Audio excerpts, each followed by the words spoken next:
Today we have with us Kaitlyn Juana. We have Teo Briones. We have Owen Joyner. We have Harmon. And we have the lady that started this ultimate demise. We have Brec Bas-singer. Let's take it from the top, shall we? This year we celebrate the 25th anniversary of Final Destination. It's a franchise that, just like Death's Design, just keeps on freaking running. For better or for worse, do you guys remember your first introduction to the franchise? Are we new fans of Final? You're looking at me like, yeah. I love it. Oh, there we go. New or old fans? What do we think, guys, of Final Destination? Old fans.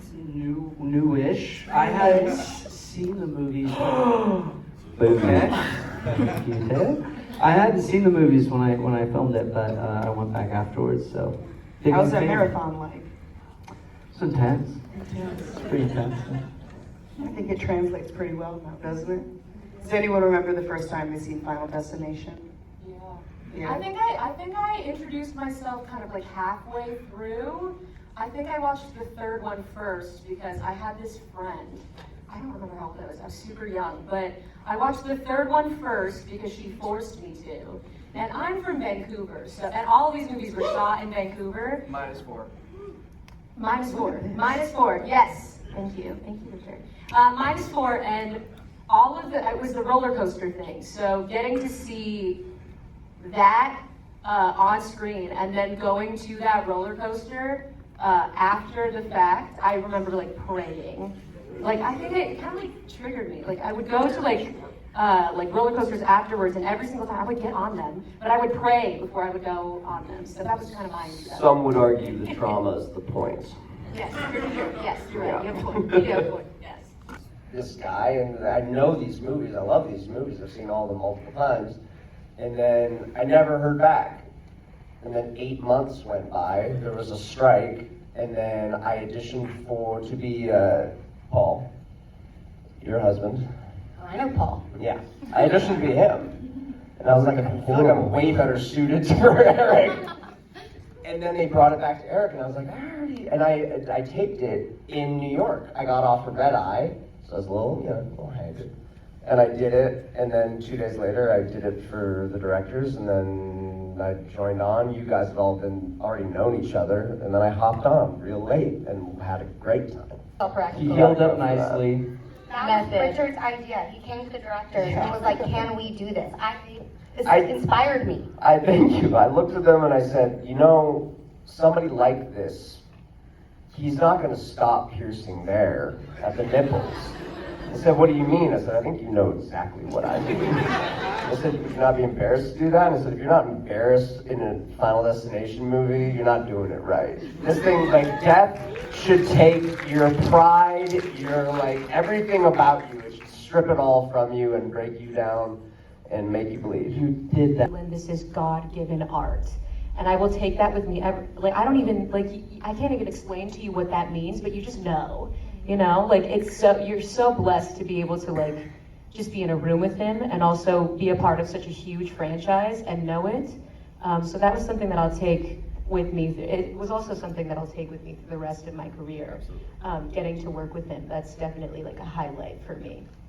I think one day I was supposed to, they have little shuttles where they drive you to set or whatever. And I came down and I was waiting forever, and my little shuttle thing, he wasn't there. And they're like, oh, someone said that you can just ride with them. And I got in and it was him.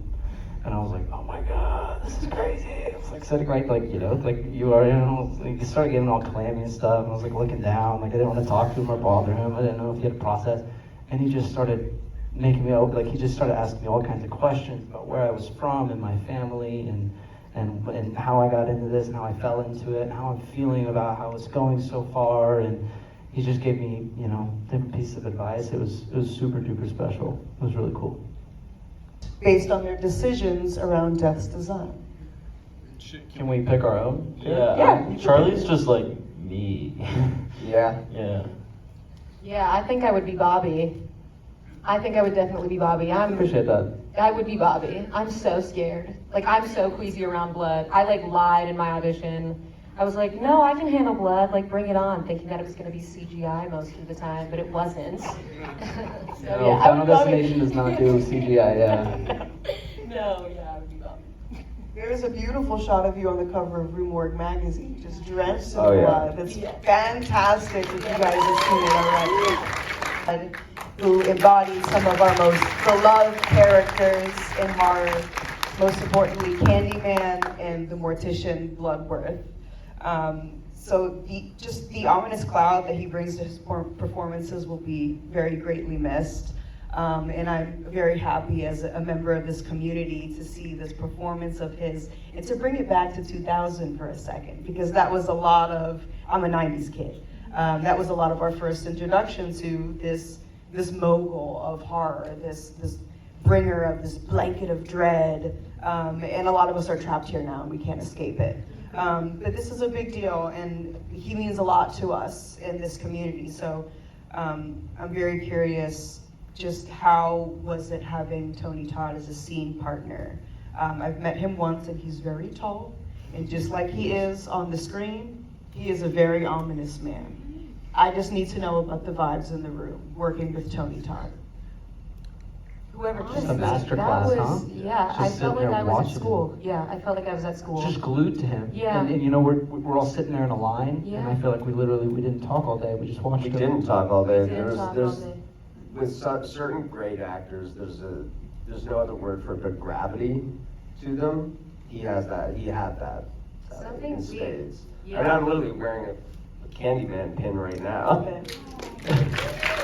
I outbid Kaitlyn for it on eBay. Yes. You sent it to me, and then I know. I sent it. I was like, we should all get these. And I was like, then yeah, let's do it. And you were like, only well, one.